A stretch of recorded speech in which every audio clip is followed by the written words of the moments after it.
asli Bapak Jokowi. Terima kasih. Assalamualaikum warahmatullahi wabarakatuh. Saya sudah ngomong, nanti Jokowi itu turun dari kekuasaan, seluruh daftar kasus dia udah pegang. Dia sadar rakyat akan mendesak dia untuk masuk penjara. Kalau tekanan itu kuat, satu demi satu kasus akan dilepas. Tujuannya apa? Supaya dia tidak menjadi bidikan. Orang-orang di KPK itu adalah komplotan Jokowi. Mereka hasil 30 juta US dollar revisi undang-undang yang didanai oleh Jokowi.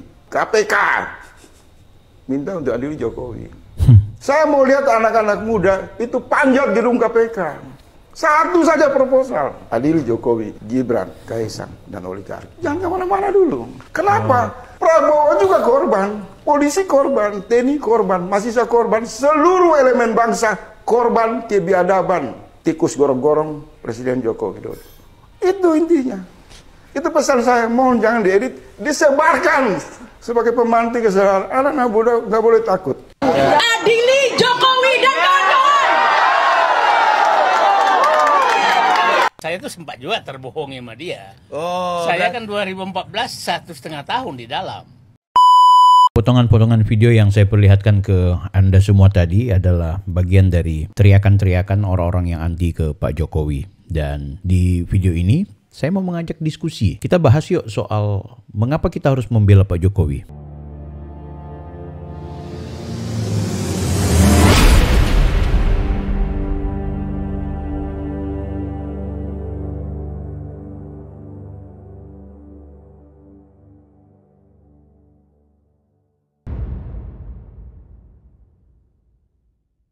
Bersama saya Bang Bill. Di video kali ini saya mengajak kepada kita semua untuk coba fokus, jangan skip video sampai dengan akhir. Kita diskusi. Kali ini saya kepingin ngobrol. Anda bisa menulis di kolom komentar kalau ada keterangan-keterangan yang barangkali penting untuk Anda sampaikan. Jadi begini guys, saya secara pribadi mengapa kemudian akhirnya mengambil satu gerakan yang saya menyebutnya sebagai gerakan untuk memberikan dukungan kepada Pak Jokowi. Tentu dukungan bukan dalam konteks elektoral ya, tapi dukungan dalam konteks kehidupan sosial kita gitu. Karena tentu sosial dan politik. Sebab Pak Jokowi ini pasca jadi presiden, bahkan di saat dia menjabat sebagai presiden, tidak hanya di periode pertama, di periode kedua sampai dengan akhir masa jabatannya, itu serangan yang bertubi-tubi diberikan kepada beliau, dialamatkan ke beliau itu luar biasa, sangat-sangat luar biasa. Nah sehingga itu perlu ada sikap yang menurut saya untuk kita sama-sama membuat satu keputusan. Kita ikut ke barisan yang mengkritik atau bahkan menghujat Pak Jokowi, atau kita berada di wilayah yang benar-benar memberikan apresiasi sekaligus kontra narasi terhadap kebencian-kebencian yang dibangun oleh orang yang anti Jokowi dan keluarga-keluarganya. Kan seperti itu. Saya tidak setuju, walaupun ada beberapa teman yang bilang, cobalah kalau mau bicara soal Pak Jokowi atau bicara soal politik itu jauh lebih netral gitu. Teman-teman konten kreator kalau boleh juga jangan terjebak kepada perspektif yang dukung-mendukung atau tolak-menolak gitu. Bagi saya perspektif ini tidak cocok diberikan atau dialamatkan kepada orang-orang seperti saya. Karena kita bukan Bawaslu, kita bukan KPU, kita bukan PNS, kita bukan TNI Polri. Yang memang secara notabene sikap itu tidak boleh kemudian ditunjukkan keberpihakan kepada golongan dan kelompok tertentu dalam konteks pemilu. Nah, tapi dalam konteks sosial politik kehidupan hari-hari kita, dalam konteks bermedia sosial kita, maka keberpihakan itu penting. Netralitas itu menurut saya salah alamat kalau kemudian kita berada pada posisi melihat polarisasi yang sekarang sedang terbangun, yaitu polarisasi yang anti Jokowi dan yang memberikan dukungan kepada Pak Jokowi. Nah, posisi netral yang seperti apa maksudnya? Berada di tengah-tengah. Menurut saya, berada di tengah-tengah itu adalah sebuah keadaan yang tidak cocok dalam konteks perang atau pertarungan wacana yang saat ini dibangun atau terpolarisasi di media sosial, ya kan? Sebab bagi saya, akhirnya kita terlihat seperti orang munafik gitu. Mending satu kaligus aja Anda terjun lawan Pak Jokowi, ikut kepada barisan sakit hati yang benci kepada Pak Jokowi, atau Anda berada di barisan orang-orang yang enggak, Pak Jokowi orang baik, Gibran adalah calon pemimpin yang keren, ya kan gitu.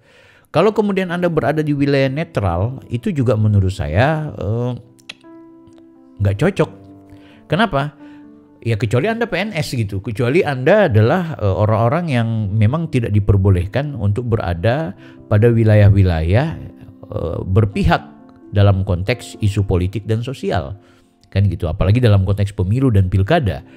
Tapi bagi saya, orang yang memposisikan diri netral itu kadang-kadang juga abu-abu. Makanya aku pernah setuju tuh ada ungkapan, terutama di Muslim ya. Sayyidina Ali itu pernah berujar, di dalam konteks peperangan, orang yang memposisikan diri netral itu dianggap sebagai musuh, kan gitu. Jadi alamatkan orang yang sok netral itu sebagai musuh juga gitu. Kenapa? Karena lucu. Jika Anda punya pengetahuan, punya pemahaman, punya perspektif ketika Jokowi difitnah, Jokowi dihina, atau seseorang dituduh terhadap sesuatu yang tidak dia lakukan, dicaci maki, dicibir, dihina-hina, dan ada terjadi proses dehumanisasi di sana. Artinya tidak ada lagi pri kemanusiaan yang dialamatkan kepada orang yang tertuduh atau orang yang difitnah. Kemudian Anda mau netral, Anda cukup menyaksikan orang mencaci maki dia. Kan lucu gitu menurut saya. Maka Anda harus berpihak, menjadi bagian dari orang yang mendukung kepada gerakan perlawanan atau gerakan menolak atau membenci kepada orang tertentu atau Pak Jokowi terutama, atau karena Anda sadar bahwa Pak Jokowi tidak seperti sebagaimana yang dialamatkan, maka Anda harus mengeluarkan pernyataan, ya kan? Nah, itulah akhirnya saya sendiri secara pribadi dan juga kebanyakan teman-teman, oh enggak, kita harus backup Pak Jokowi, bukan dalam konteks kita menjadi influencernya, bukan dalam konteks apalagi menjadi buzzernya. Kenal aja sama Pak Jokowi tidak. Nah, walaupun sebagian besar ada beberapa teman-teman di forum YouTuber Nusantara, mereka yang memang sejak awal konsisten memberikan apresiasi kepada Pak Jokowi, saat ini mereka sedang berkumpul di Solo untuk kemudian diskusi dengan Pak Jokowi, sowan dengan Pak Jokowi, dan menyatakan semacam dukungan moral dari mereka bahwa mereka meyakini bahwa Pak Jokowi adalah orang baik dan akan mendapatkan dukungan, ya kan? Tentu ada yang memfitnah pasti, itu buzzer-buzzer itu. Walaupun itu kemudian ditepis ya, bahwa mereka memastikan mereka datang dengan biaya sendiri, mereka hasil YouTube ya, hasil sumbangan dari orang-orang yang memang peduli terhadap Pak Jokowi tanpa kemudian meminta uang sesen pun dari Pak Jokowi. Kan seperti itu. Nah, kenapa saya mau bicara di video ini, kita lebih fokus ke soal membuka cakrawala berpikir kita. Ini penting kawan ya. Sebelum kita nanti akan diskusi lagi, mereaksi lagi video-video yang luar biasa hantaman kepada Pak Jokowi kan. Ada juga teman-teman aktivis yang memang tidak mau terjebak ya, yang tidak mau terjebak pada pro dan kontra, tapi mereka punya gagasan yang menurutku menarik. Ya wajar, sudah, itu juga penting ya. Kita butuh juga orang-orang yang berada di garis pemikiran yang jauh lebih moderat ketimbang kemudian terjebak gitu. Tapi sekali lagi, konteks moderasi berpikir, konteks netralitas itu harus dialamatkan atau harus dimasukkan pada porsi yang relevan gitu. Yang nggak cocok lah, saya sudah tahu Pak Jokowi difitnah, saya sudah tahu Pak Jokowi dihina, saya sudah tahu ada seseorang yang dituduhkan terhadap sesuatu yang buruk, kemudian saya nggak mau terjebak pada isu itu, saya nggak akan urus itu, ya kan? Dan saya membiarkan orang lain menghina-hina terus. Padahal saya tahu ini orang baik gitu. Just gitu. Itu menurut saya. Nah, karena seharusnya kalau kita mau bicara netral itu harus fair. Ya, fairnya di mana? Fairnya adalah kita berikan kesempatan kepada meja hijau, kepada aparat untuk kemudian melakukan tindakan-tindakan sebagaimana mestinya. Bukan kemudian kita melakukan pembiaran terhadap ada orang yang anti, mengumbarkan fitnah, mengumbarkan kata-kata kasar terhadap orang lain. Dalam hal ini adalah Pak Jokowi. Nah guys, potongan-potongan video yang saya berikan di awal tadi itu adalah simbol bahwa kita harus berpihak gitu loh. Anda mau ikut seperti mereka atau Anda akan mengkontra narasi-narasi kebencian itu. Ya tentu juga Anda tidak boleh kemudian hanya sekedar ikut-ikutan. Anda harus punya alasan. Bang Will, lo alasannya apa? Kenapa kok akhirnya ikut di barisan orang yang pro? Saya mau jelaskan ya. Saya adalah orang yang sejak awal secara politik itu mendukung Pak Prabowo. Sejak awal beliau mencalonkan sebagai presiden. Tentu dalam konteks pertarungan dengan Pak Jokowi ya, di 2014 tentunya. Saya bahkan menjadi bagian dari wilayah tim kerja dalam konteks daerah yang ada di wilayah saya untuk bagaimana memenangkan Pak Prabowo sebagai calon presiden. Nah tentu ketika Prabowo kalah, Jokowi sebagai presiden, ya saya butuh waktu untuk kemudian menyukai kepemimpinan dari seorang Jokowi. Saya juga orang menyadari kok ini Pak Jokowi dari sisi mananya dia hebat, dari sisi mananya dia terbaik, ya kan? Nah, ya karena hati itu berubah oleh karena tampilan, oleh karena kemampuan, oleh karena pemandangan, oleh karena informasi. Ya bahkan hari ini buzzer-buzzer yang anti Jokowi itu adalah orang-orang yang dulu membuat saya itu akhirnya ikut menjadi bagian dari orang yang suka terhadap kepemimpinannya Pak Jokowi. Apalagi ketika kemudian Prabowo kalah kedua yang akhirnya dia memposisikan diri sebagai bagian dari pemerintah rezimnya Pak Jokowi Ma'ruf Amin waktu itu. Semakin memantapkan saya melihat bahwa Pak Jokowi ini keren gitu. Orang yang maunya rekonsiliasi, orang yang maunya memberikan semacam apresiasi, tapi tegas. Nah itu hebatnya Pak Jokowi ya. Nah guys, jadi di tengah ketegasan seorang Pak Jokowi, walaupun dia slow, walaupun dia terlihat tenang, ya dia betul-betul menunjukkan sikap sebagai pemimpin yang betul-betul disegani oleh lingkungannya gitu. Nah akhirnya saya merasa, oh saya harus berada di barisannya Pak Jokowi nih. Ini penting juga gitu kan dalam konteks memahami pemerintahan saat itu. Saya juga belum membuat video-video untuk mendukung. Nah lambat laun ketika kemudian saya melihat narasi kebencian, bahasa-bahasa yang tidak sopan, lantunan-lantunan kalimat yang memojokkan, mendiskreditkan, bahkan menghina presiden, dalam hal ini Pak Jokowi, bagi saya ini perlu ada semacam kontra deh. Ya, kalaupun kemudian kita melihat ada kebijakan yang keliru dari Pak Jokowi, ya kritik aja gitu. Saya juga nggak akan pernah mendukung Pak Jokowi dalam hal kekeliruannya gitu. Tapi dalam hal narasi kebencian yang dialamatkan kepada beliau, saya rasa itu perlu ada semacam filterisasi agar kita juga tidak dibohongi dan dibodohi oleh publik. Dalam hal ini adalah publik yang mengutarakan kebencian dan antinya terhadap Pak Jokowi. Nah guys, aku juga berpikir sederhananya begini. Di YouTube, nah ini tips saya buat teman-teman yang menjadi YouTuber pemula ya. Di YouTube ada faithful followers ya, ada pendukung setia terhadap orang atau patron atau algoritmanya itu ada terhadap konten-konten tertentu terkait figur-figur tertentu. Itu ada. Misalnya dalam konteks politik ya banyak lah, ada musik dengan genrenya, ada tutorial elektronik dengan genrenya, ada tutorial-tutorial YouTube dan lain-lain sebagainya. Anda bisa lihat di YouTube Anda betapa banyak sekali ide-ide konten yang ternyata itu punya algoritmanya dan punya pendukungnya, penduduknya, punya algoritmanya gitu, punya faithful followers. Dalam konteks sosial politik itu juga banyak guys ya. Jadi orang yang ketika ramai diperbincangan di ruang publik ada yang pro dan ada yang kontra. Nah dalam hal ini misalnya Pak Jokowi. Termasuk juga dengan Pak Prabowo, Mas Gibran dan figur-figur tertentu ya. Ketika orang membenci Pak Jokowi, maka konten-konten tentang kebencian kepada Pak Jokowi akan diisi oleh orang-orang, penonton-penonton yang memang sefrekuensi. Sefrekuensi yang memang anti Jokowi.